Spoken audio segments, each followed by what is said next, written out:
Saya Inka Ferdayani Purwaning Tias, mahasiswa YN Madura, program studi Tadris Ilmu Pengetahuan Sosial semester 5. Kali ini saya akan sedikit menjelaskan tentang konflik kewilayahan yang terjadi antara negara Indonesia dengan negara Cina yang bertepatan di wilayah Kepulauan Natuna. Berikut pemaparannya.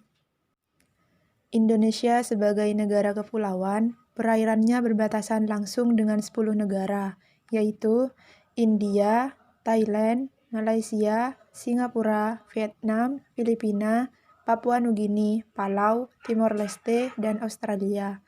Batas-batas laut Republik Indonesia dengan negara tetangga meliputi batas laut wilayah atau territorial sea, batas laut zona ekonomi eksklusif, dan batas landas kontinen. Wilayah perbatasan laut dan darat tersebut tersebar ke 38 kabupaten kota di 12 provinsi. Panjangnya garis perbatasan dengan 10 negara tetangga ini di satu sisi dapat menjadi potensi bagi kerjasama antar negara, tetapi di sisi lain juga dapat menjadi ancaman kedaulatan dan keamanan negara. Salah satu bentuk potensi yang dapat berubah menjadi existential threat adalah masih terdapatnya sejumlah segmen perbatasan yang belum selesai dibahas dan disepakati dengan negara tetangga. Ancaman tersebut dapat berupa agresi, pelanggaran wilayah, pemberontakan bersenjata, sabotase, spionase, aksi teror bersenjata, ancaman keamanan laut dan udara, serta konflik komunal. Masalah kedaulatan wilayah merupakan masalah yang sensitif.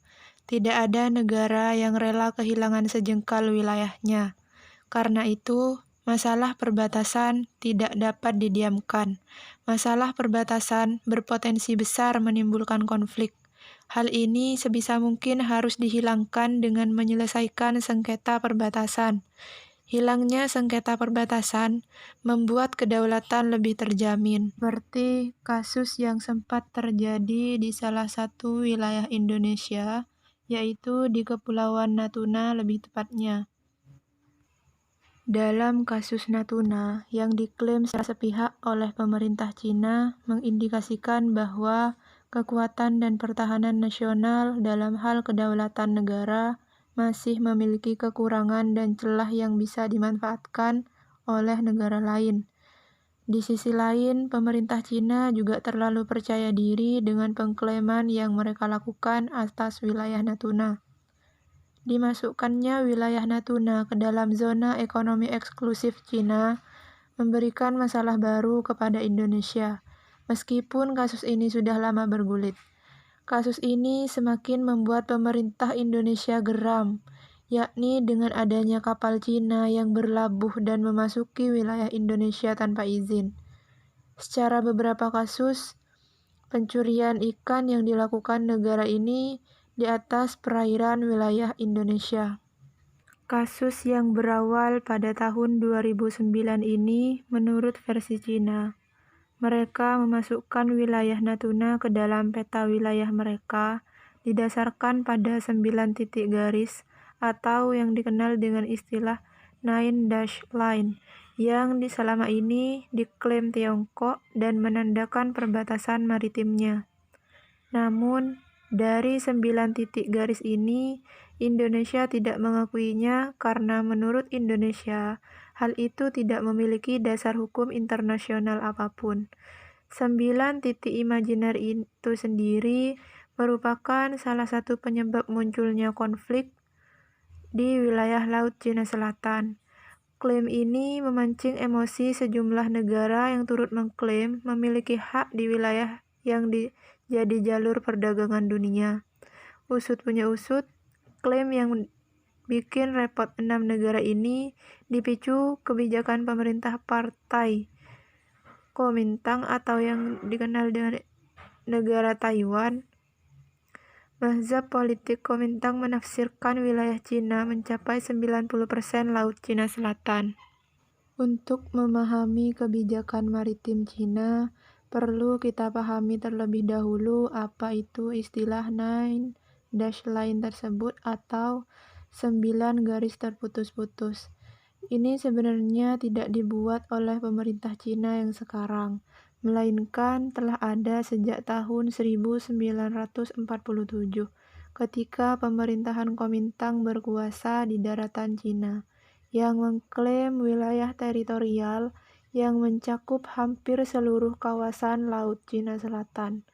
Ketika itu klaim pada dasarnya tidak ada pertimbangan politik dan strategi tertentu karena rezim yang berkuasa pada saat itu sibuk membenahi keadaan pasca pendudukan Jepang dan juga sesudah itu terlibat dalam perang saudara dengan rezim komunis. Sepeninggal Jepang, pemerintah Kuomintang segera menerbitkan peta yang berisi 11 garis terputus-putus tadi, sebagai klaim teritorial yang kenyataannya berlokasi jauh dari daratan Cina, mencakup seluruh perairan Laut Cina Selatan. Dalam kasus ini, sebenarnya Indonesia berada di posisi yang kuat daripada Cina, yang hanya mendasarkan pada aturan Nine Dash Line itu. Apalagi ditambah dengan pola Cina yang selama ini kerap melanggar zona eksklusif perairan Indonesia. Selain itu, juga dengan beberapa kali tersangkut masalah illegal fishing yang dilakukan oleh masyarakat Cina terhadap perairan Indonesia dan kapal Cina yang masuk dalam wilayah perairan Indonesia tanpa seizin dari Indonesia.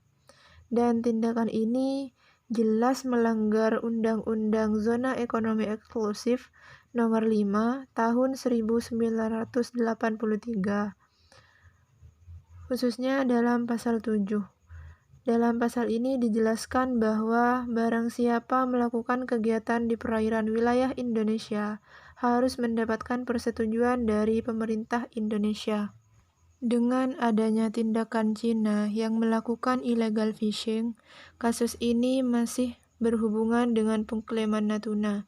Maka sudah jelas bahwa Cina harus mengikuti dan mematuhi segala aturan yang berlaku dalam pemerintahan Indonesia. Pengklaiman Kepulauan Natuna terletak pada daerah perairan di sekitar kepulauan yang berpotensi tumpang tindih pada batas garis imajiner Nine Dash Line yang ditetapkan oleh Cina. Dalam kasus ini, permasalahan bukan pada klaim kepulauannya saja, tapi pada perairan sekitar Kepulauan Natuna juga. Klaim ini akan berdampak pada hak daulat pada wilayah kedaulatan Indonesia dengan Nine Dash Line yang tidak jelas batasnya, mengakibatkan timbulnya masalah atas hak berdaulat. Ketidakjelasan ini berdampak pada hak daulat kawanan zona ekonomi eksklusif. Akibat adanya kasus tersebut, memberikan kita pelajaran yang begitu penting, betapa pentingnya melindungi wilayah kedaulatan negara kita sendiri. Bukan hanya yang ada di pusat negara, tetapi juga wilayah yang terluar dan terdepan. Justru bagian-bagian wilayah inilah yang perlu mendapatkan perhatian lebih dari pemerintah untuk terus dijaga keutuhannya. Jangan sampai wilayah-wilayah ini diklaim oleh negara tetangga karena kita tidak pernah memanfaatkan dan menggunakan wilayah tersebut sebagai penambah kesejahteraan rakyat atau bahkan negara. Jika melihat tujuan negara kita yang termaktub dalam alinea keempat pembukaan Undang-Undang Dasar 1945 dan juga terdapat dalam peraturan yang lain, dijelaskan bahwa dalam Undang-Undang Zona Ekonomi Eksklusif bahwa dijelaskan lingkungan laut di perairan yang berada di bawah kedaulatan dan yurisdiksi Republik Indonesia harus dilindungi dan dilestarikan. Dalam ketentuan umum juga dijelaskan bahwa perlindungan dan pelestarian lingkungan laut adalah segala upaya yang bertujuan untuk menjaga dan memelihara keutuhan ekosistem laut di zona ekonomi eksklusif Indonesia. Dari beberapa peraturan tersebut yang berisi tentang kewajiban negara untuk melindungi kedaulatan rakyat serta kedaulatan wilayah, maka dapat disimpulkan bahwa betapa pentingnya kedaulatan negara untuk terus dijaga dan dilindungi.